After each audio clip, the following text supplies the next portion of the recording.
പുതിയ വർഷത്തിൻ്റെ ആദ്യത്തെ വെള്ളിയാഴ്ചയിലേക്ക് നാം ഇന്ന് പ്രവേശിക്കുകയാണ്. എല്ലാവർക്കും സന്തോഷം നിറഞ്ഞ പ്രതീക്ഷാനിർഭരമായ ഒരു പുതുവത്സരം ആശംസിക്കുന്നു. നാമെല്ലാവരും വളരെ പ്രതീക്ഷയോടുകൂടിയാണ് പുതിയ വർഷത്തിലേക്ക് പ്രവേശിക്കുന്നത്. അതിനോടൊപ്പം തന്നെ ഒരുപാട് ആകുലതകളും ആശങ്കകളും പ്രലോഭനങ്ങളുമൊക്കെ നമ്മുടെ ചുറ്റും നൃത്തം ചെയ്യുന്നു എന്നുള്ളതും ഒരു യാഥാർത്ഥ്യമാണ്. എന്നാൽ ഇതിൻ്റെയൊക്കെ മധ്യത്തിൽ ദൈവത്തിൻ്റെ കൃപയ്ക്കായി നാം അടുത്തു വരികയാണ്. ഇന്ന് നാം വായിച്ചു കേട്ട വേദഭാഗം മുന്തിരിവള്ളിയും കൊമ്പും തമ്മിലുള്ള ബന്ധത്തെക്കുറിച്ച് പറയുന്ന ഭാഗമാണ്. നമ്മുടെ കർത്താവ് പലപ്പോഴും തന്നെ അഭിമുഖീകരിച്ച ജനത്തോട് അവർക്ക് മനസ്സിലാകുന്ന ഭാഷയിലും അവർക്ക് പരിചിതമായ സാഹചര്യങ്ങളുമൊക്കെയാണ് ദൈവരാജ്യത്തിൻ്റെ മർമ്മങ്ങൾ വിശദമാക്കുവാനായിട്ട് ഉപയോഗിക്കുന്നത്. അന്ന് മധ്യപൂർവ്വ ദേശത്ത് വളരെയേറെ പ്രസിദ്ധമായ അല്ലെങ്കിൽ പരിചിതമായ മത്സ്യബന്ധനവും ആടുമാടുകളെ മേയിക്കുന്നതും മുന്തിരിവള്ളിയുടെ ഫലം കൊയ്യുന്നതുമൊക്കെ സാധാരണക്കാർക്ക് വളരെ പരിചിതമായ ഒരു കാര്യമാണ്. ഞാൻ നല്ല ഇടയനാവുന്നു, ആടുകൾക്ക് വേണ്ടി എൻ്റെ ജീവനെ കൊടുക്കുന്നു എന്ന് പറയുമ്പോൾ ആ ശ്രോതാക്കളെ സംബന്ധിച്ചിടത്തോളം കൂടുതൽ ചിന്തിക്കാതെ തന്നെ ആടുകൾ ഇടയൻ്റെ ശബ്ദം കേട്ട് ഇടയനെ അനുഗമിക്കുന്ന ആടുകളുടെ ചിത്രം അവരുടെ മനസ്സിൽ വളരെ പെട്ടെന്ന് കടന്നു വരും. ഇന്നും മധ്യപൂർവ്വ ദേശത്ത് ചെന്നാൽ ആട്ടിടയന്മാർ അവർ 4 മണിക്ക് ഒന്നിച്ച് കൂടുമ്പോൾ ആടുകളെല്ലാം കൂട്ടം കൂടി പരസ്പരം കലർന്ന് സന്തോഷത്തോടെ നിൽക്കുകയാണ്. എങ്ങനെയാണ് ഓരോരുത്തരും അവരവരുടെ ആടുകളെ വേർതിരിക്കുന്നതെന്ന് പലപ്പോഴും അത്ഭുതപ്പെടാറുണ്ട്. ഒന്നിനും പ്രത്യേക മാർക്കുകളോ ചിഹ്നങ്ങളോ അടയാളങ്ങളോ ഇല്ല. എന്നാൽ ആ ഇടയൻ കാപ്പികുടിയൊക്കെ കഴിഞ്ഞ് വിശ്രമമൊക്കെ കഴിഞ്ഞ് അവൻ്റെ കൊമ്പ് കൊണ്ട് ഒരു പ്രത്യേക ശബ്ദം ഉണ്ടാക്കുമ്പോൾ ആ ഇടയൻ്റെ ആടുകളെല്ലാം ആ ഇടയന് ചുറ്റും കടന്നു വരും. അത് വളരെ അത്ഭുതകരമായി തോന്നുന്ന ഒരു കാര്യമാണ്. ഇടയനും ആടുകളും തമ്മിലുള്ള ഒരു ബന്ധം ആ ശബ്ദത്തിലൂടെ തിരിച്ചറിഞ്ഞ് ആടുകൾ ഇടയനെ അനുധാവനം ചെയ്യുന്ന ഒരു രീതി അവിടെ കാണുന്നു. അത് ഇന്നും നമുക്ക് കാണാവുന്ന ഒരു കാര്യമാണ്. നമ്മൾ അത്ഭുതപ്പെടുന്നതാണ് എങ്ങനെ ഇതിനെ വേർതിരിച്ച് കൊണ്ടുപോകുമെന്നുള്ളത്. അതുപോലെ അവർക്ക് സുപരിചിതമായൊരു ഭാഗമാണ് മുന്തിരിവള്ളിയിൽ നിന്ന് ഫലം എടുക്കുന്നത്. ആ മുന്തിരിവള്ളിയിലുള്ള ഫലം എടുത്തു കഴിഞ്ഞാൽ അതെല്ലാം ചെത്തി വൃത്തിയാക്കി വെടിപ്പാക്കുന്നു. ഫലം തരാത്തതെല്ലാം കൊമ്പുകളെല്ലാം മുറിച്ചു കളയും. ഫലം തരുന്ന കൊമ്പുകളും അവൻ മുറിച്ച് വൃത്തിയാക്കും. ഇത് അവർക്ക് സുപരിചിതമായ ഒരു ചിത്രമാണ്. എന്നിൽ വസിപ്പീൻ, ഞാൻ നിങ്ങളിലും വസിക്കും.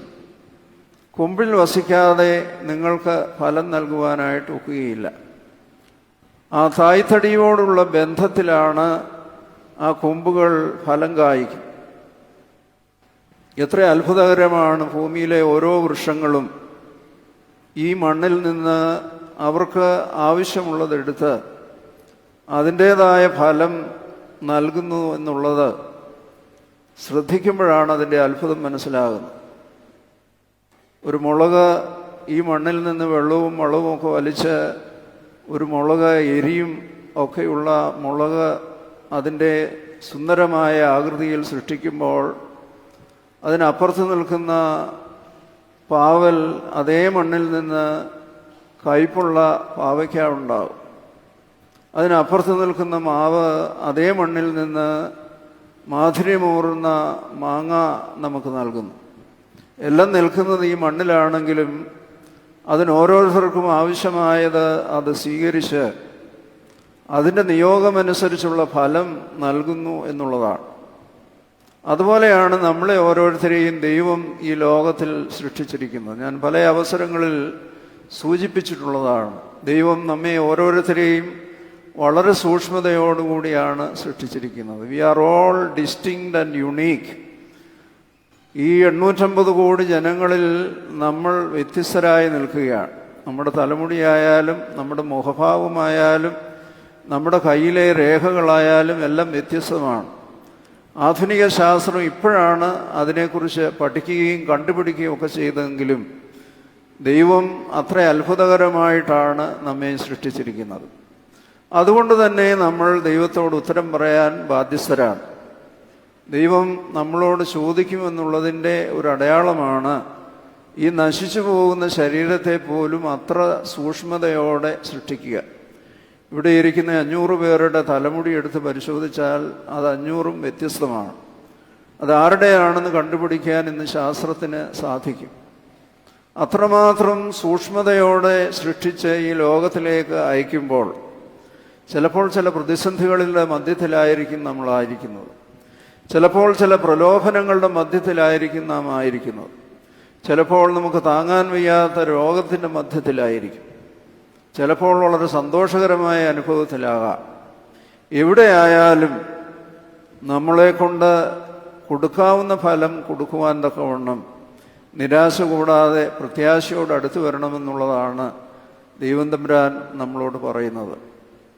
നിങ്ങളെൻ്റെ കൽപ്പനകൾ പാലിച്ചാൽ നിങ്ങളെൻ്റെ സ്നേഹിതരായിരിക്കും. എന്നിൽ വസിപ്പീൻ, ഞാൻ നിങ്ങളിലും വസിക്കും. കൊമ്പിൽ വസിക്കാതെ അതിൻ്റെ ഫലം നൽകുവാനായിട്ട് നിങ്ങൾക്ക് സാധിക്കുകയില്ല. അത് പ്രത്യേകമായിട്ട് ഓർമ്മപ്പെടുത്തുകയാണ്. അതിൻ്റെ കൂട്ടത്തിൽ അദ്ദേഹം ഓർമ്മപ്പെടുത്തുന്നുണ്ട്, ഫലം തരാത്തതൊക്കെ അവൻ വെട്ടും, ഫലം തരുന്നതും അധിക ഫലം നൽകുവാനായി അതിനെയും വെട്ടി ഒരുക്കുകയാണ്. അതുകൊണ്ട് ദൈവം നമ്മെ ആക്കിയിരിക്കുന്ന മേഖലകളിൽ ചിലപ്പോൾ ശോധനകളുടെ മേഖലകളാകാം, പരിശോധനകളുടെ മേഖലകളാകാം, പ്രലോഭനങ്ങളുടെ മേഖലകളാകാം, സഹിക്കാൻ വയ്യാത്ത സാഹചര്യങ്ങളുടെ മേഖലകളാകാം. അവിടെയൊക്കെ വിശ്വസ്തയോടെ നിൽക്കുവാനായിട്ട് സാധിക്കണം. കുരിശിന്മേൽ നമ്മുടെ കർത്താവ് അതിസാഹസവും അതിവേദനാജനകവുമായ സന്ദർഭത്തിൽ കഴിയുമെങ്കിൽ ഈ പാനപാത്രമെങ്കിൽ നിന്ന് നീക്കണമേ എന്ന് പറഞ്ഞുവെങ്കിലും ഉടനടി അത് തിരുത്തുന്നുണ്ടെങ്കിലും എൻ്റെ ഇഷ്ടമല്ല, നിന്റെ ഇഷ്ടം പോലെ നടക്കട്ടെ എന്ന് പറഞ്ഞ് സമർപ്പിക്കും. ആയതുകൊണ്ട് ദൈവം നമുക്ക് തരുന്ന ഓരോ സാഹചര്യങ്ങളും നമുക്ക് സഹിക്കാവുന്നതാണ്. അത് സഹിക്കുവാനുള്ള കരുത്ത് ദൈവം നമുക്ക് തരും. നമ്മുടെ പൂർവികർ അത് തെളിയിച്ചിട്ടുണ്ട്. ആയതുകൊണ്ട് ഒരു അപൂർവ കാര്യം നമുക്ക് വന്നു ഭവിച്ചു എന്ന് വിചാരിച്ച് ദൈവത്തിൽ നിന്ന് അകന്നു പോവുകയല്ല, അവൻ്റെ വഴികൾ തിരിഞ്ഞു വരുവാനുള്ള അനുഭവത്തിലേക്ക് അടുത്തു വരിക. എനിക്ക് അറിയാവുന്ന ഒരു കുടുംബം, അവർ വളരെ ഭക്തരായി ജീവിച്ചു. മക്കളില്ലായിരുന്നു, ഒരു മകനെ ലഭിച്ചു. അങ്ങനെ സന്തോഷമായിട്ട് കഴിയുമ്പോഴാണ് ആ പിതാവ് മാരകമായ രോഗം വന്ന് പെട്ടെന്ന് മരിക്കുന്നത്. ആ അമ്മയെ കണ്ടപ്പോൾ ആ അമ്മയെ എങ്ങനെ ആശ്വസിപ്പിക്കുമെന്ന് വിചാരിച്ചു പോയപ്പോഴാണ് അവർ പറയുന്നത്, എൻ്റെ ദൈവം എനിക്കൊരു ദോഷവും ചെയ്തിട്ടില്ല. വളരെ നാൾ കഴിഞ്ഞ് ആ മകനും ഒരു ആക്സിഡൻറ്റിൽ മരിച്ചു. എത്ര ദുഃഖകരമായ അനുഭവമാണ്. ദൈവത്തിൽ നിന്ന് അകന്നു പോകാനുള്ള എല്ലാ സാഹചര്യങ്ങളുമുണ്ട്.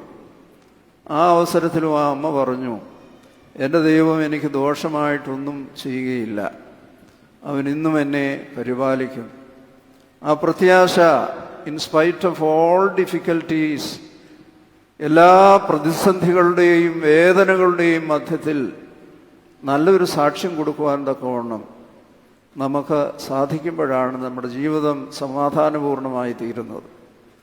നാം എല്ലാവരും ആദ്യം പഠിക്കുന്ന സങ്കീർത്തനമാണ് 23-ാം സങ്കീർത്തനം. യഹോവ എൻ്റെ ഇടയനാകുന്നു, എനിക്ക് മുട്ടുണ്ടാകുകയില്ല. കൂരിരുൾ താഴ്വരയിൽ കൂടി ഞാൻ നടന്നാലും ഞാൻ ഒരനർത്ഥവും ഭയപ്പെടുകയില്ല, കാരണം നീ എന്നോട് കൂടെയുണ്ട്. യേശുക്രിസ്തു ഇഷ്ടപ്പെട്ടെടുത്ത പേരാണ് ഇമ്മാനുവേൽ, ദൈവം നമ്മോട് കൂടെ. ആ ദൈവത്തിൻ്റെ സാന്നിധ്യം അനുഭവിച്ച് ഈ അന്ധകാരമയമായ സാഹചര്യങ്ങളിൽ ദൈവത്തോട് ചേർന്ന് നടക്കുവാനായിട്ടാണ് ഈ പുതിയ വത്സരം ദൈവം നമ്മോട് ആവശ്യപ്പെടുന്നത്. ഉയർപ്പിൻ്റെ ദിവസം കല്ലറയിലേക്ക് ഓടുന്ന സ്ത്രീകൾ, അവരുടെ മനസ്സിലെ ആകുലതകൾ വളരെയാണ്. കല്ല് ആര് നീക്കും എന്നുള്ളതാണ്. ചുറ്റുമുള്ള അന്ധകാരവും അവരുടെ കണ്ണുനീരും ഒക്കെ യാഥാർത്ഥ്യം തിരിച്ചറിയുവാൻ അവരെ തടസ്സപ്പെടുത്തിയിരുന്നുവെങ്കിൽ, അവിടെ ചെന്നു കഴിഞ്ഞപ്പോഴാണ് അവർ അത്ഭുതകരമായി കല്ല് മാറ്റിയിരിക്കുന്നത് മാത്രമല്ല, അവർ പ്രിയം വെച്ച കർത്താവ് ഉയർത്തെഴുന്നേറ്റു എന്നുള്ള സന്തോഷ വാർത്ത ആദ്യം കാണുവാനുള്ള ഭാഗ്യം അവർക്ക് ലഭിച്ചത്. അവസാനത്തോളം വിശ്വസ്തരായി നിൽക്കുവാൻ, ദൈവത്തോട് ചേർന്ന് കൃതജ്ഞതയോടെ നിൽക്കുവാൻ, ആ തണ്ടിനോടുള്ള ബന്ധത്തിൽ അധിക ഫലം കായ്ക്കുവാനുള്ള വെട്ടിയൊരുക്കലിന് വിധേയപ്പെടുവാൻ നാം തയ്യാറാകുമ്പോൾ നമ്മളിൽ നിന്ന് അനേക ഫലങ്ങളുണ്ടാകും. ദൈവം നമ്മളിൽ സന്തോഷിക്കും, ലോകം നമ്മളിൽ സന്തോഷിക്കും, നമുക്ക് സമാധാനം ലഭിക്കും. ആയതുകൊണ്ട് ഈ പുതിയ വത്സരം എല്ലാം കൊണ്ടും അനുഗ്രഹപൂർണമായി തീരട്ടെ എന്ന് പ്രാർത്ഥിക്കും. നമുക്കറിയാം, സാഹചര്യങ്ങളെല്ലാം അതിദുസ്സഹമായി, കാലാവസ്ഥയും പ്രകൃതിയും വന്യമൃഗങ്ങളും അതുപോലെ തന്നെ മാരകമായ രോഗങ്ങളും മയക്കുമരുന്നിൻ്റെ ഒക്കെ ഒരു വലിയ വേലിയേറ്റങ്ങളുടെ മധ്യത്തിലാണ് നാമും നമ്മുടെ കുഞ്ഞുങ്ങളും ജീവിക്കുന്നത്. എന്നാൽ അവിടെ ദൈവാശ്രയത്തിൻ്റെ വെള്ളി രേഖകളെ കാണുവാൻ, അതിനോട് ചേർന്ന് നിന്ന് ദൈവത്തിന് മഹത്വം കൊടുക്കുവാൻ സാധിക്കുമ്പോൾ ഈ കൊമ്പിൽ വസിച്ച് അധിക ഫലം കായ്ക്കുന്നവരായി തീരുവാൻ സാധിക്കും. അതിവേഗം 365 ദിവസം കഴിയും. നമ്മുടെ ഡയറിയൊക്കെ എഴുതുന്നവർക്കറിയാം, ജനുവരി അങ്ങോട്ട് തുടങ്ങുമ്പോൾ അല്പം താമസിച്ചാലും വളരെ പെട്ടെന്ന് നാളും മാസവും ആണ്ടും നമുക്ക് മുമ്പേ കയറി പായുകയാണ്. അവിടെ വിശ്വസ്തയോടെ നിന്ന് ദൈവത്തെ മഹത്വപ്പെടുത്തുവാനും ഈ പുതിയ വത്സരം എല്ലാം കൊണ്ടും ദൈവത്തിൻ്റെ വലങ്കയിൽ മുറുകെ പിടിച്ചുകൊണ്ട് എന്തു തന്നെ വന്നാലും നീ എന്നോട് കൂടെയുണ്ട് എന്നുള്ളൊരു വിശ്വാസത്തിൽ നമുക്ക് പ്രത്യാശയോടെ കാലെടുത്ത് വെക്കാം. എല്ലാവർക്കും സന്തോഷവും സമാധാനവും അതുപോലെ തന്നെ പ്രതീക്ഷാനിർഭരവുമായ പുതുവത്സരം ആശംസിക്കുന്നു. ദൈവം തമ്പുരാൻ നിങ്ങളെല്ലാവരെയും സമൃദ്ധിയായി അനുഗ്രഹിക്കട്ടെ എന്ന് പ്രാർത്ഥിച്ചുകൊണ്ട് ഞാൻ എൻ്റെ വാക്ക് ചുരുക്കുന്നു. ദൈവം നമ്മെ എല്ലാവരെയും അനുഗ്രഹിക്കട്ടെ.